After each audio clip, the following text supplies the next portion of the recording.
नमस्कार, बहुत स्वागत है आपका न्यूज़ 18 के डिजिटल प्लेटफॉर्म पर। मैं हूं प्रशांत कटारे और मेरे साथ हैं मेरे साथी आनंद। और आज हम बहुत महत्वपूर्ण मसले पर बात करने जा रहे हैं। आपको बता दें, ईरान, इजराइल और अमेरिका युद्ध में लगातार अपडेट्स आ रही हैं और इस वक्त बहुत बड़ी कुछ अपडेट्स हैं। लेकिन आपको ये बता दें कि ये भी कहा जा रहा है कि 100 दिन से ज़्यादा ये युद्ध चल सकता है। एक तरफ जहाँ इजराइल और अमेरिका लगातार हमले कर रहे हैं, तो लेकिन उसी अंदाज में जवाब भी ईरान की तरफ से आ रहा है। और इस बार सबसे बड़ा हमला अगर हम कहें, ईरान ने इजराइल के न केवल रक्षा मंत्रालय पर किया है बल्कि एक बड़े एयरबेस पर भी किया है, एक एयरपोर्ट पर भी किया है। और बहुत सारी अपडेट्स हैं। उन सारी अपडेट्स को जानने के लिए आनंद हमारे साथ हैं। Anand, promise 2 operation promise operation true promise 4 IRGC चला रहा है, इसका क्या आप थोड़ा सा समझाइएगा। दूसरी तरफ जो अभी तक ये कहा जा रहा है कि ईरान लगातार जो एक्सपेक्ट नहीं किया होगा इजराइल और अमेरिका ने, वैसा रिएक्ट कर रहा है। बिल्कुल, देखिए आज युद्ध के 6वां दिन है और 6वें दिन हालात जो है कि बहुत बेकाबू हो चुका है। ईरान जो है लगातार हमला बोल रहा है, लेकिन इस बार जो हमला बोला है, जिस ऑपरेशन के तहत हमला बोला है, ये डरावना है क्योंकि इजराइल में अफरा तफरी का माहौल है। और ऑपरेशन टू प्रॉमिस 4 यानी कि इसके पहले भी 3 ऑपरेशन हो चुके हैं इजराइल पर, ये 4था ऑपरेशन इजराइल का चल रहा है। और IRGC ने इस वक्त सबसे बड़ा दावा किया है। IRGC ने बोल दिया है कि हाइपरसोनिक मिसाइलों और एडवांस ड्रोन के जरिए इजराइल के बेहद सुरक्षित ठिकानों को निशाना बनाया गया है। इस निशाने में उनके हवाई अड्डे और रक्षा मंत्रालय पर सीधा हमला हुआ है। तो अभी तक ये सामने नहीं हो पाया है, इजराइल की तरफ से इसकी पुष्टि नहीं हो पाई है, लेकिन IRGC ने साफ तौर से दावा कर दिया है।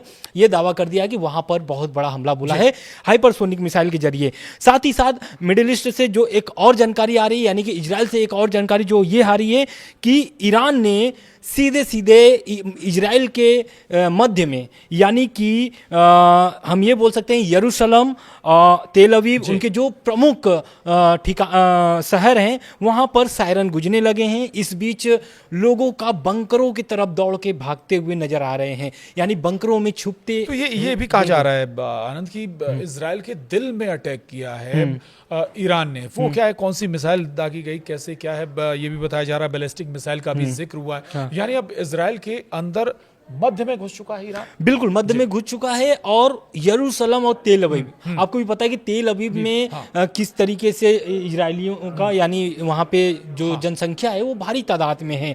और तेल अवीव पर हमला करना यानी कि ये बहुत बड़ी टेंशन हो जाती है नेतन्याहू के लिए, क्योंकि तेल अवीव एक बड़ा सिटी है उनका। और दूसरी बात ये भी है कि वहां पर बंकरों में लोग छुपते हुए नजर आ रहे हैं, यानी बंकर की ओर भागते हुए नजर आ रहे हैं, क्योंकि इजरायली जो डिफेंस सिस्टम है वो पूरी तरीके से फेल नजर आ रहा है। ऐसा IRGC का दावा है। बिल्कुल बिल्कुल।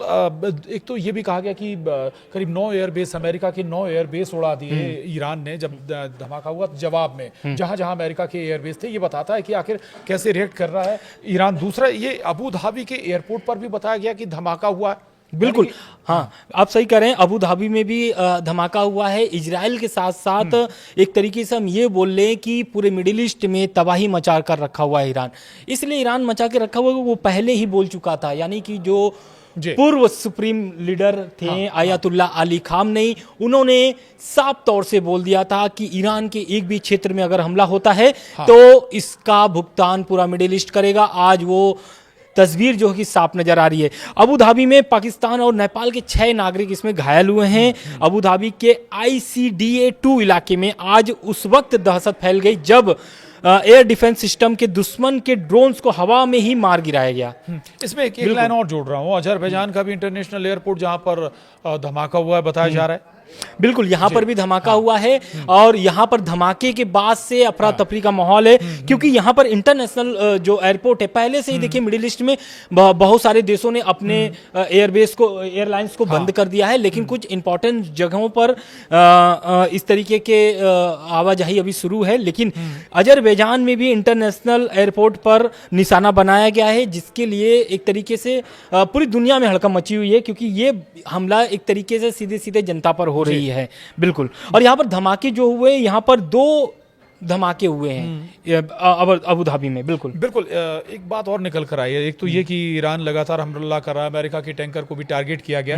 दूसरा एक कहा जाता है कि ईरान के पास ए प्लान नहीं, बल्कि ए अगर प्लान फेल होता है, बी प्लान, सी प्लान, डी प्लान, एक के बाद एक कई प्लान ईरान के पास हैं। दूसरी तरफ ट्रंप भी नहीं चाहते हैं कि जंग अभी रुके, रिजीम चेंज कराना चाहते हैं। बिल्कुल आप सही कह रहे हैं। क्योंकि देखिए अमेरिका और इजराइल का यही सपना है कि अब आयतुल्लाह अली खामनेई जो है कि वो नहीं रहे हैं, दुनिया में मारे जा चुके हैं, तो अब वहां पर रिजीम चेंज हो जाने चाहिए।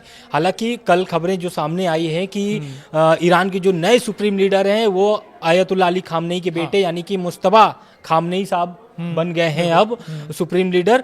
तो एक तरीके से वहां पे रिजीम चेंज का जो सपना है अभी पूरा दिख नहीं रहा है अमेरिका और इजराइल को। यही कारण है कि जिस तरीके से अब हम ये कह सकते हैं आनंद की लड़ाई अभी लंबी चल सकती है, कहा ये भी जा रहा है 100 दिन भी चल सकती है, और हो सकता है जैसा हमने एक उदाहरण देखा है अब रूस और यूक्रेन का जंग अभी तक खत्म नहीं हो पाई, तो इसका कोई अंदाजा लगाना मुश्किल है कि जंग कहां जाकर रुकेगी।